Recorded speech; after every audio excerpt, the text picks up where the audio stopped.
Tanaka yang pada saat itu ingin pergi melalui terowongan, secara tak sengaja ia melihat lubang cacing di terowongan tersebut. Bahkan benda yang ia pegang juga tersedot masuk ke lubang itu. Apakah artinya lubang cacing itu menghubungkan antara dunia mereka saat ini dan dunia tempat mereka berasal?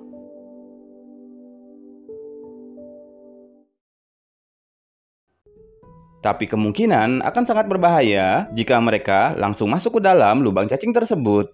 Karena jika partikelnya memasuki dimensi ruang dan waktu, tubuh mereka bisa saja menjadi hancur lebur. Dan secara perlahan, lubang cacing itu mulai mengecil, hingga akhirnya menghilang sepenuhnya. Sementara di tahun 2023, seorang petugas menemukan benda milik Tanaka yang tadi sempat tersedot ke lubang cacing.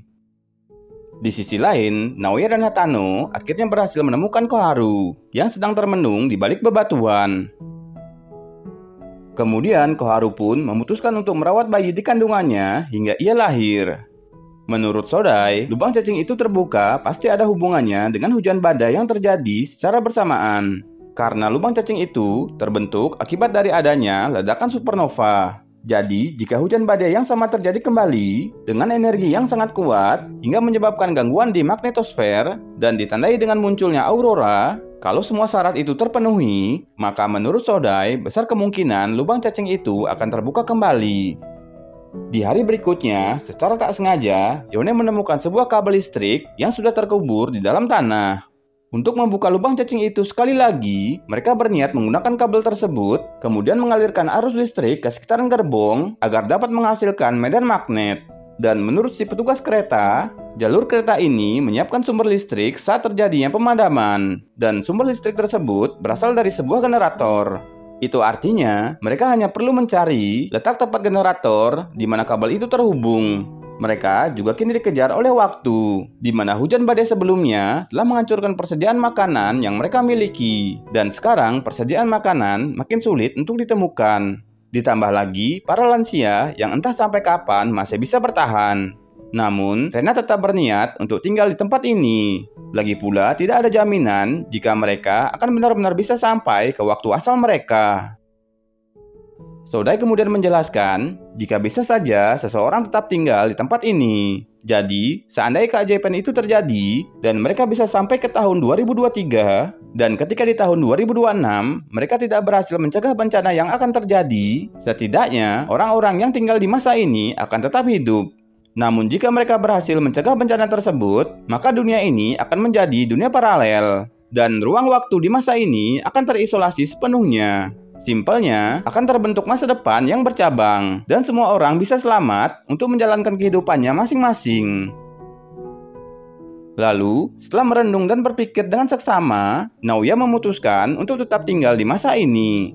Sama seperti yang dikatakan oleh Sodai, bahwa orang yang tetap tinggal di masa ini juga memiliki peranan yang penting. Bahkan jika ia akan menjadi orang yang terakhir akan tinggal. Sebenarnya, Naoya juga sangat memikirkan soal sang adik. Namun meskipun ia bertemu dengan adiknya itu, ia tak tahu bagaimana cara untuk bisa menolongnya. Dan mungkin saja ada hal yang hanya dirinya saja yang bisa melakukannya di masa ini. Masa depan mungkin bisa diubah, tapi ada juga masa depan yang tidak bisa diubah. Namun Yuta mengatakan ia tak ingin berpikir seperti itu, karena ia hanya ingin melakukan apa yang bisa ia lakukan. Hari-hari berikutnya, mereka lalui dengan terus menggali dan mencari ujung dari kabel itu. Dan kerja keras mereka selama ini akhirnya membuahkan hasil. Mereka berhasil menemukan ujung dari kabel tersebut. Yang tak lain itu adalah fasilitas generator kereta yang telah terkubur di dalam tanah. Setelah masuk ke dalam, walaupun sudah terbengkalai begitu lama, namun semua fasilitas yang ada di dalamnya masih utuh. Bahkan semua sumber listriknya pun masih berfungsi dengan baik. Pada saat itu, angin mulai berhembus dengan cepat. Hal itu menandakan hujan badai akan segera datang. Dan sebelum badai datang, mereka harus mempersiapkan semua rencana yang telah mereka atur. Mereka lalu melilitkan kabel itu di sekitaran gerbong, agar gerbong itu dapat dialiri oleh arus listrik. Di sisi lain, sepertinya Tanaka juga berniat untuk tetap tinggal di masa ini. Yone terlihat memberikan Tanaka beberapa persediaan makanan yang mereka punya. Yone juga mencoba untuk membujuk Tanaka agar ikut kembali. Namun karena menurut Tanaka, keluarganya sudah tidak lagi menerima keberadaannya, ia memutuskan untuk tetap tinggal di masa ini. Dan pada malam harinya, Hatano juga kembali membujuk Rena untuk kembali bersama mereka. Namun Rena tetap tak menggubrisnya. Di keesokan harinya, aurora itu pada akhirnya muncul kembali. Ditambah dengan mulai terbentuknya medan magnet di lokasi tersebut. Hal itu menandakan jika sebentar lagi waktunya akan tiba. Daya listrik pun mulai dinyalakan. Namun di luar, Hatano tampak sangat sedih karena keputusan Naoya untuk tetap tinggal di masa ini. Padahal sebenarnya kini Hatano sudah mulai paham Naoya ini orangnya seperti apa. Dan secara tak sadar, ia sudah mulai menyukai Naoya. Ia tak menyangka jika semua akan berakhir seperti ini. Yuta juga terlihat kecewa dengan keputusan yang diambil Naoya. Yuta mengatakan jika Naoya sangat egois. Menurutnya, ia hanya melarikan diri karena tak bisa mengasuh dan menolong adiknya. Saat ini, Naoya bukanlah orang asing lagi bagi mereka. Namun tak lain, mereka telah berhutang banyak pada Naoya. Dan jika tak bisa menyelamatkannya, tentu saja Yuta akan menyesali itu seumur hidupnya. Ditambah lagi, itu akan melanggar janji yang telah ia ucapkan pada seniornya. Naoya pun lantas mulai sadar dengan perkataan Yuta dan setuju untuk kembali pulang. Mereka kemudian bergegas menuju gerbong. Dan sesuai dengan rencana, pada akhirnya setelah dialiri listrik, batu meteorit itu kembali bersinar dan lubang cacing pun terbuka kembali. Para penumpang yang ingin kembali pulang diminta untuk segera masuk ke dalam gerbong karena ini adalah satu-satunya kesempatan yang mereka miliki untuk bisa kembali. Naoya juga meminta agar para penumpang mendengarkan Yuta dan masuk ke dalam gerbong. Rena yang pada awalnya juga tak ingin kembali, kemudian memutuskan untuk ikut bersama mereka. Namun saat Naoya ingin masuk ke dalam gerbong, tiba-tiba sebuah pohon terjatuh dan menghalangi pintu masuk. Orang-orang dari gerbong 6 yang datang justru malah mendorong Naoya dan ingin menutup pintu gerbong. Beruntung, Naoya kemudian ditolong oleh Tanaka. Tapi saat kabut energi dari lubang cacing akan mengenai Tanaka, secara refleks, Naoya menepis kabut energi itu dengan tangan kanannya.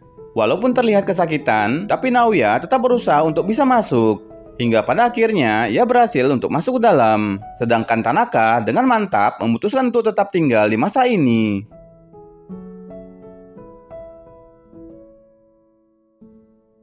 Bersamaan dengan kabut energi yang menyelimuti kereta, dengan cepat gerbong itu terhisap masuk ke dalam lubang cacing.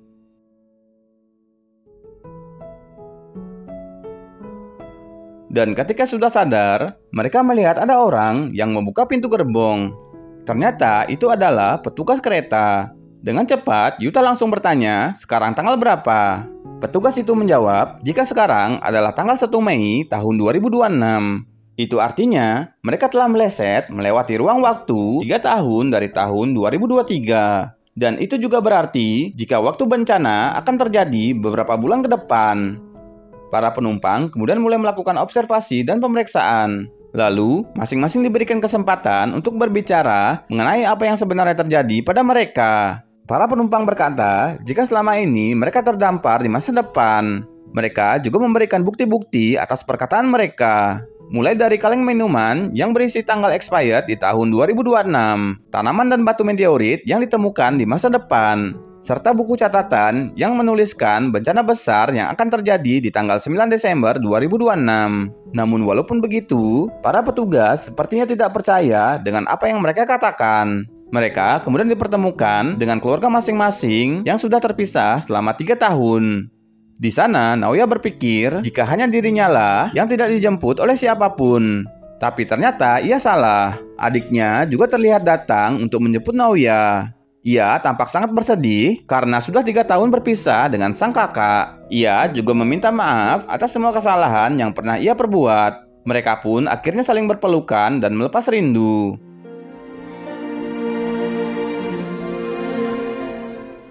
Setelah itu, Naoya berpamitan pada Yuta dan juga Hatano. Naoya kemudian pergi ke restoran ramen yang ia sukai. Betapa terharunya Naoya saat bisa kembali lagi memakan ramen yang sangat ia sukai. Ia tak menyangka jika bisa memakan ramen itu lagi.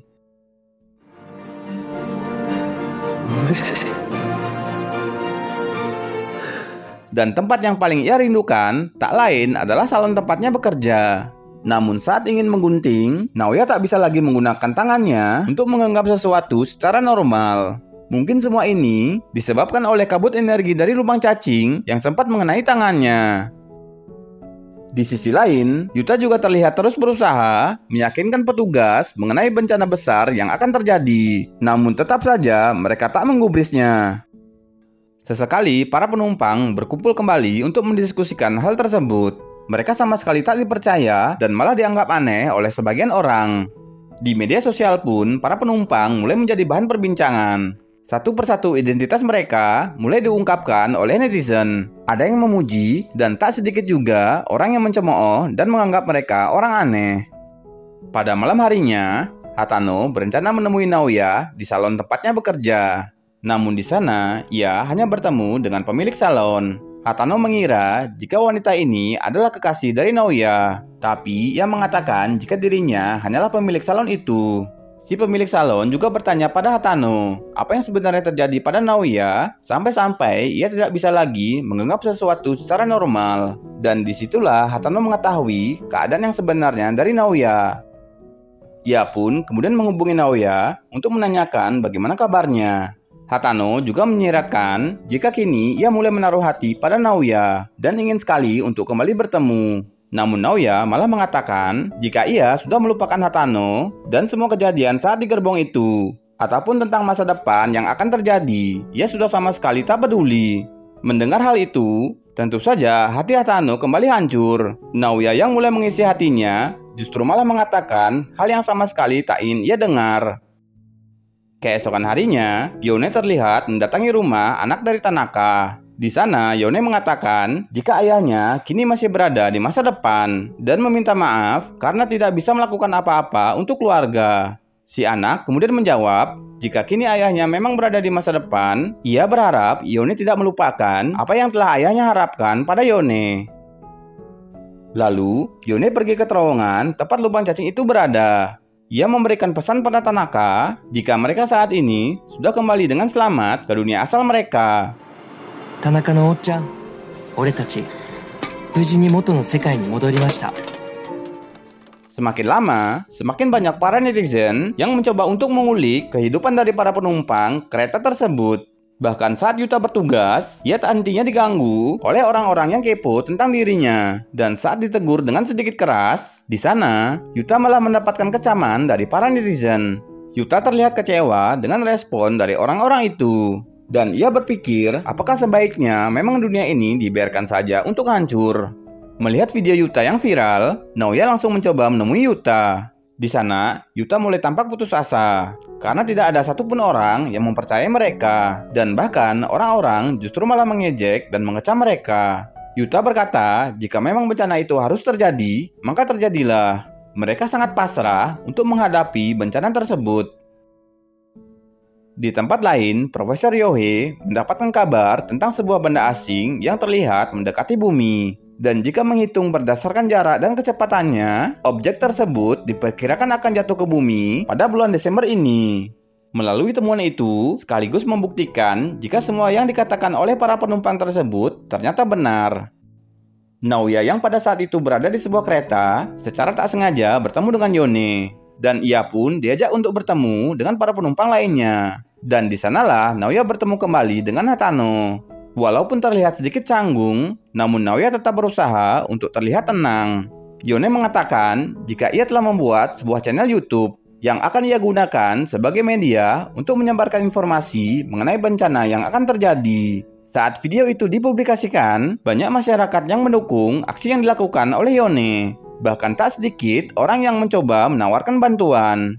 Namun tak lama kemudian, Terasaki menghubungi Hatano. Ia mengatakan agar mereka jangan melakukan hal yang dapat menyebabkan kecemasan publik. Karena secara diam-diam, Terasaki nekat untuk bertemu secara langsung dengan Menteri Pertahanan guna membicarakan hal tersebut. Namun ternyata Menteri Pertahanan telah mengetahui informasi yang ia dapatkan dari lembaga penelitian yang dipimpin oleh Profesor Yohei dan membenarkan pernyataan yang disampaikan oleh para penumpang. Saat ini pemerintah telah memulai persiapan untuk peluncuran roket FG-1 untuk mengubah orbit asteroid tersebut. Yang dapat mereka lakukan sekarang hanyalah berdoa dan berharap rencana itu akan berhasil. Namun jika tidak, mereka perlu mendiskusikan di mana tempat yang aman agar mereka bisa terlindungi. Walaupun tak ada jaminan mereka akan selamat. Yuta, Hatano dan Naoya terlihat pergi ke sebuah pantai. Di sana, mereka membuat janji jika bencana itu berhasil diatasi, maka tahun depan mereka akan pergi ke pantai lagi. Hal itu masih lebih baik daripada melihat bumi yang binasa. Waktu pun terus berjalan, hingga tiba saatnya Koharu untuk melahirkan. Yang pada akhirnya, Koharu melahirkan anak pertamanya. Dan bersamaan dengan itu, Kazuma juga telah menjadi seorang ayah. Penumpang yang lain terlihat sangat bahagia, karena anak itu telah terhubung dengan semua penumpang yang telah menjaga Koharu selama berada di masa depan. Sodai kemudian menggambarkan jika bulan depan roket FG-1 akan diluncurkan secara rahasia. Dan hasilnya paling lambat baru akan diketahui setelah 3 hari kemudian. Tapi jika gagal, bencana pada 9 Desember itu akan benar-benar terjadi. Yuta juga menambahkan, Terasaki memberikan informasi jika ia memiliki kenalan di Swiss, di mana di sana telah ada infrastruktur pencegahan bencana. Jika sekarang berangkat, mereka masih sempat untuk ke sana. Tapi, Yuta memutuskan untuk tetap tinggal, karena ia merasa bertanggung jawab untuk bisa menyelamatkan lebih banyak lagi nyawa orang lain. Ia lalu menyerahkan tanggung jawab untuk menjaga para penumpang lainnya pada Naoya, termasuk untuk menjaga Hatano agar tetap hidup. Stasiun TV kemudian mulai memberitakan tentang teori kiamat yang akan terjadi. Jika pernyataan para penumpang itu benar, maka hanya tersisa 8 hari lagi hingga meteorit itu jatuh ke bumi. Masyarakat diminta untuk percaya dan mengungsi. Namun tak sedikit juga masyarakat yang menganggap ini hanya omong kosong. Melalui channelnya, Yone menyampaikan berhasil atau tidaknya rencana tersebut tidak ada satupun yang tahu. Untuk itu, Yone meminta semuanya untuk memikirkan agar tidak ada penyesalan di kemudian hari. Sedangkan Naoya mengatakan yang ia pelajari ketika melompat ke masa depan dan kembali ke masa kini adalah tentang rasa tolong-menolong dan saling peduli satu sama lain. Dan jika bukan karena diselamatkan, maka saat ini ia tak akan berada di masa ini. Di tempat lain, terlihat Hatano yang sedang bersiap menuju Swiss sambil menggendong bayi dari Koharu. Ia kemudian mendapatkan kabar jika Yuta dan Naoya tidak ikut bersama mereka. Hatano pun kembali terlihat bersedih dan tak lama kemudian ia mendapatkan telepon dari Naoya. Sebelum semuanya berakhir, Naoya ingin mengungkapkan sesuatu pada Hatano. Jika sebenarnya ia sudah lama mengenal Hatano, jauh sebelum mereka bertemu di dalam kereta. Dan Naoya berjanji untuk tidak akan melupakan Hatano selamanya. Belum sempat menjawab, telepon sudah dimatikan oleh Naoya. Namun Hatano sempat mendengar suara yang menandakan Naoya saat ini sedang berada di stasiun kereta. Ia pun bergegas menuju stasiun tersebut. Dan benar saja, Naoya ada di sana dan terlihat terkejut karena Hatano mengetahui keberadaannya. Di sana, Hatano mengatakan jika ia selalu berdoa agar tempat ini sedikitnya bisa menjadi tempat yang nyaman untuk Naoya tinggali. Dan sepertinya terlihat jika Hatano kini benar-benar sudah jatuh hati pada Naoya. Mendengar hal itu, tanpa basa-basi, Naoya langsung memeluk Hatano dan berkata, berkat Hatano lah ia merasa nyaman tinggal di tempat ini.